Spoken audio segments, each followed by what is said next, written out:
इतिहास के पन्नों को पलटने वाले इस विश्लेषण में स्वागत है। आज का ये सफर दरअसल एक टाइम मशीन की तरह काम करेगा, जो दिखाएगा कि कैलेंडर की एक आम सी दिखने वाली तारीख अपने अंदर कितना भारी वजन समेटे हुए है। बात हो रही है 30 अप्रैल की, एक ऐसा दिन जिसने सदियों से दुनिया को बदलते हुए देखा है। तो चलिए सीधे शुरू करते हैं। ये कोई आम तारीख नहीं है।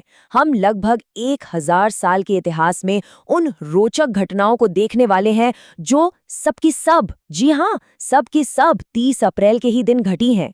ये वक्त का एक ऐसा गवाह है जिसने बड़े बड़े साम्राज्यों का गिरना और नए युगों का शुरू होना सब देखा है। इस पूरे सफर को थोड़ा आसान बनाने के लिए इसे 5 अलग-अलग हिस्सों में बांट दिया गया है। युद्ध और साम्राज्य, स्वतंत्रता संग्राम, राजनीति और आपदाएं, सिनेमा और संस्कृति, और आखिर में आज के दिन का महत्व। तो बिना देर किए चलते हैं अपने पहले अध्याय की ओर, युद्ध और साम्राज्य। ये वो दौर था जब बड़े बड़े योद्धाओं और महाकाव्य जैसे संघर्षों का ही बोलबाला था। अब इन 3 बिल्कुल ही अलग अलग कालखंडों पर एक नज़र डालते हैं।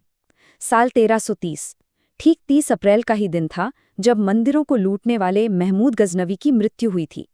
फिर कई सदियों बाद 1657 में इसी तारीख को वीर छत्रपति शिवाजी महाराज ने मुगल नियंत्रण वाले जुन्नार पर अपना ऐतिहासिक आक्रमण किया था।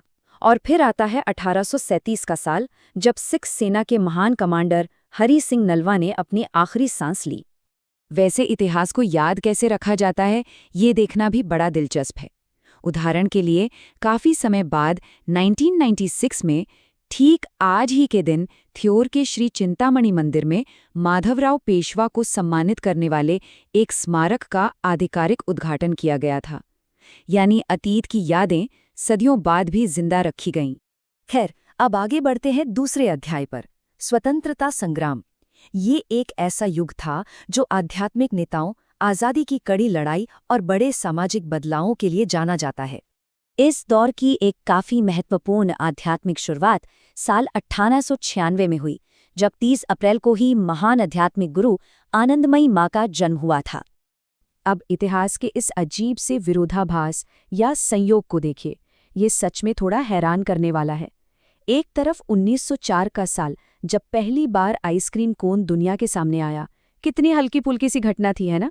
वहीं दूसरी तरफ ठीक 4 साल बाद 1908 में 30 अप्रैल को ही खुदीराम बोस और प्रफुल्ल चाकी ने मुजफ्फरपुर में एक बम फेंका था। हालांकि इस दर्दनाक घटना में निशाना चूक गया और किंग्सफोर्ड की जगह बेगुनाह लोग मारे गए। एक ही दिन और इंसानी अनुभव के 2 बिल्कुल ही अलग पहलू।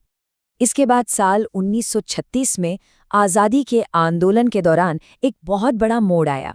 महात्मा गांधी ने अपना निवास स्थान बदल लिया और वो वर्धा के सेवाग्राम आश्रम में रहने लगे। यहीं से आज़ादी की आगे की कई अहम रणनीतियां तय की गई थीं।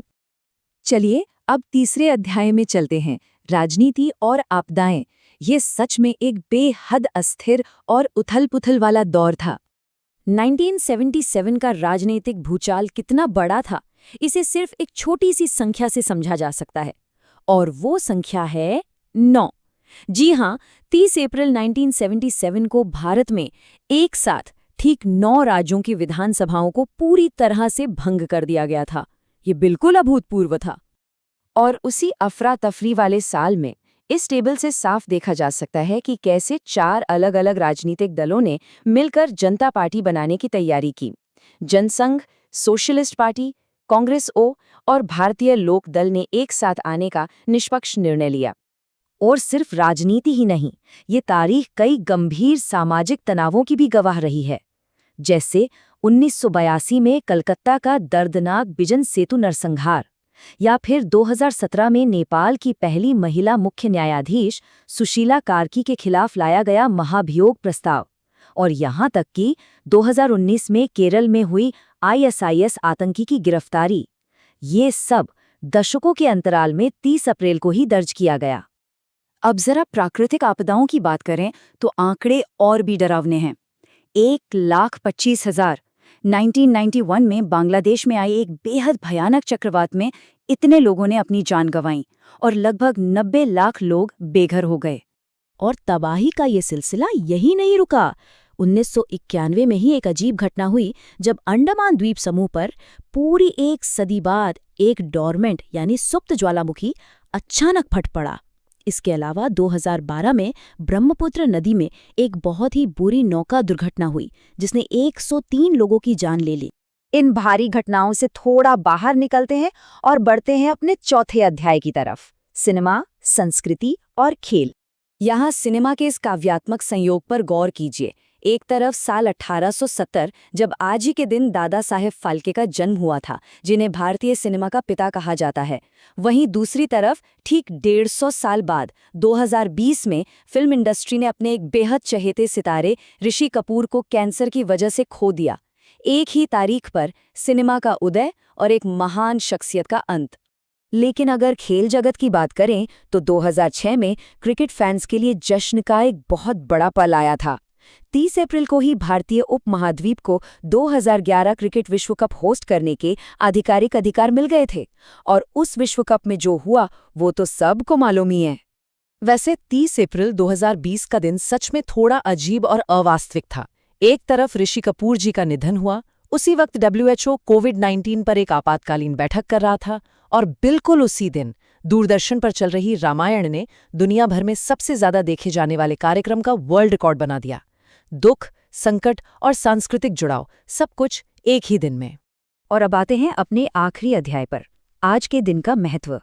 आइए इस पूरे ऐतिहासिक संदर्भ को आज के वर्तमान से जोड़ते हैं। इन तमाम भारी भरकम ऐतिहासिक घटनाओं के बीच आज के वक्त में इस खास तारीख को पूरे देश में आधिकारिक तौर पर आयुष्मान भारत दिवस के रूप में मान्यता प्राप्त है और मनाया जाता है। तो लीजिए, लगभग 1000 साल का ये सफर अब अपने अंत पर आ पहुंचा है। इतनी जीत, इतनी त्रासदियां और बदलते समाज का विश्लेषण करने के बाद अब एक बहुत ही विचारोत्तेजक सवाल खड़ा होता है। आज जो कुछ भी हो रहा है, आगे आने वाली पीढ़ियां इस 30 अप्रैल के बारे में क्या दर्ज करेंगी? भविष्य के इतिहासकार आज की घटनाओं के बारे में क्या लिखेंगे? ये वाकई एक सोचने वाली बात है। इस ऐतिहासिक विश्लेषण में शामिल होने के लिए शुक्रिया।